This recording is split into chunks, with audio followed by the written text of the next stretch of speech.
you that is watching me, have you ever wanted somebody to talk to you about healthy living without making you feel guilty or overwhelmed? That's why I'm here, to share with you my personal story to healthy living and to encourage you to do the same.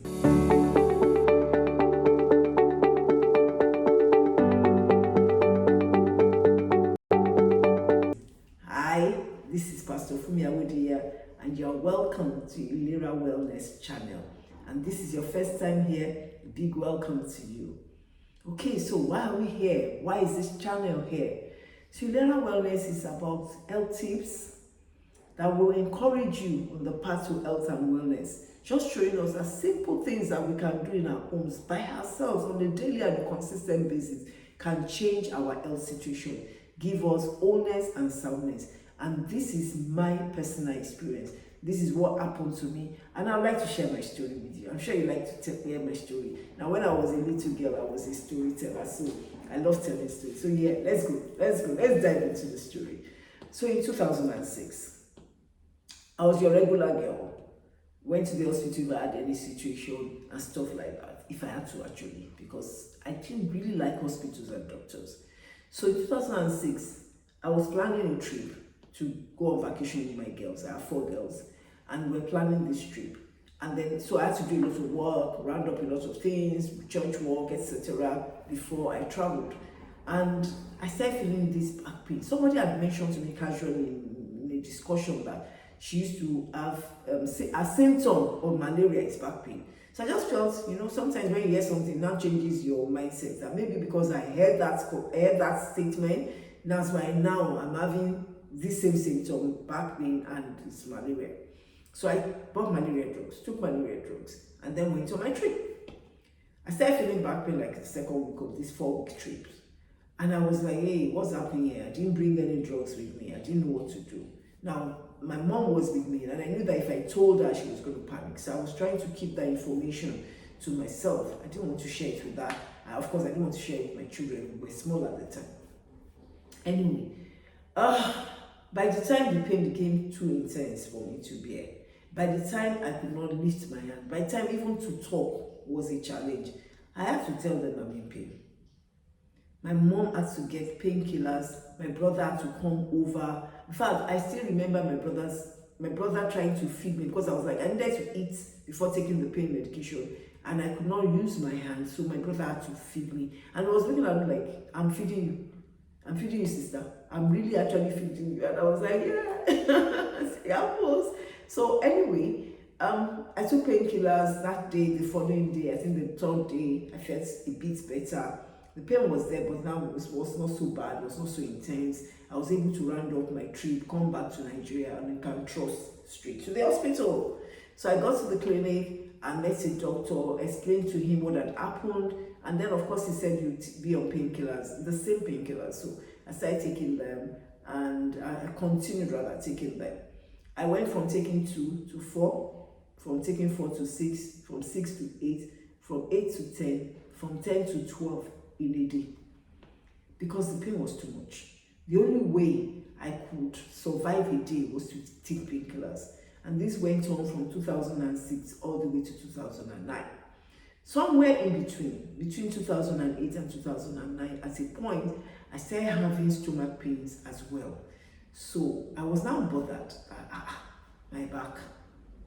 Now, let me explain this back pain to you. This pain was not just my back. This pain was like from my head, entire through my neck, through my shoulder, all the way to my fingertips, then all the way down to my toes. That's the way. So like my entire right side was in pain.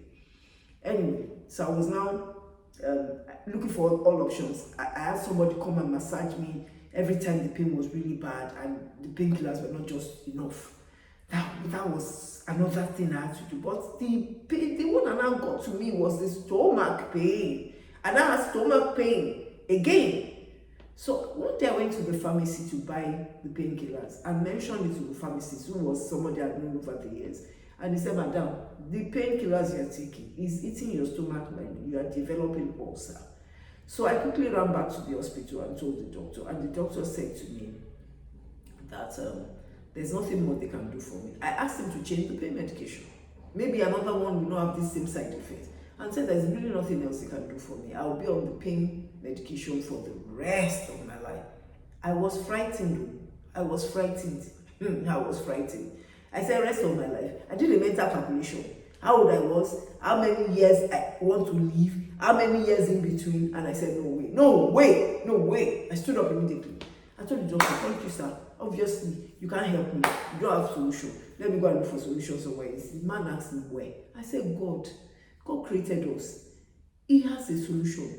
So I went out of the hospital and I prayed. I first of all said, God, I repent. I said, God, help me. And every morning I woke up, I said, God, I know that you heard my prayer. I know my solution will come one day. And today, I'm one day closer to the solution. I said it every morning. I'm one day closer to my solution. Just guide me into what I need to do. And one day, I found solution. I got information. I got knowledge about what to do to help myself. I found out that I needed to fast to detoxify my body. I needed to change my diet. I needed to change my lifestyle. I needed to incorporate certain practices into my lifestyle. I needed to change a lot of things. But I took it one by one. I said, let's start with the diet. I started with the fast, then the diet, and I was taking it. I see that's the thing. I didn't want it to be overwhelming. So I was like, let me add one thing today. So if I master this, then let's go to the next one. And I was doing that gradually. And in a matter of weeks, I no longer felt intense pain. The pain did not go like that. It took me like a year or more for me not to feel the pain again at all. But in a matter of weeks, I no longer felt intense pain. In fact, I remember going through a whole day, the first time I went through a whole day without feeling that intense pain. I could feel the pain maybe if I touched or something, but it was not intense. It was not the pain that was shouting for help. I announced it to everybody. I said, you know, I'm not in pain. People that did not know I was in pain, they now knew I was in pain because I was telling everybody. My mouth could not stop running. I was just telling everybody, I'm no longer in pain. I'm no longer in pain. I'm pain. My members of my church, Pastor, were you in pain? It was really funny. Pastor, were you in pain? I said, yes, I was in pain. Sometimes when I'm standing on that altar preaching, I was actually in pain. Anyway, that's now made me realize that it's not just medication. There's something more to keeping this body in health.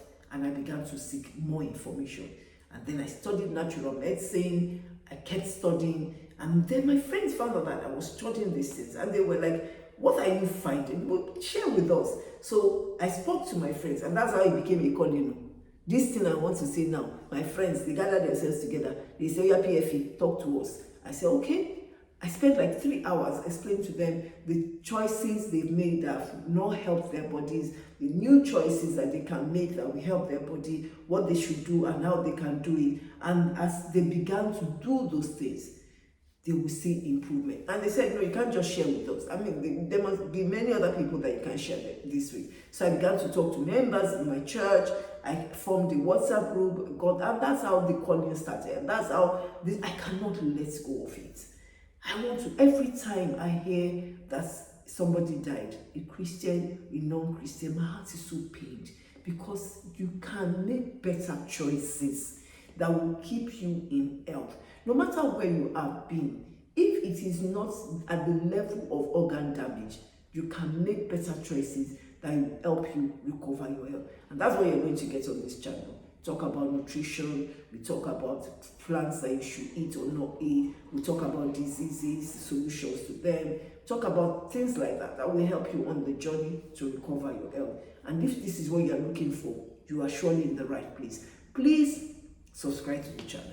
Don't go away without subscribing. Turn on the notification bell and kindly leave me a comment. Just a PFA thank you. That's good enough for me. But let me know where you're watching from. I'm talking to you from Lagos, Nigeria. Are you in America? Let me know. Where are you? Just put it in the comment section and so I can know that you watched me and you were blessed by this video. Thank you so much for being a part of this. Remember, your journey to health is not a one-day thing. It's taking the right decisions on a daily basis that will get you there. God bless you. I'll come to you again in my next video. See you then. Bye.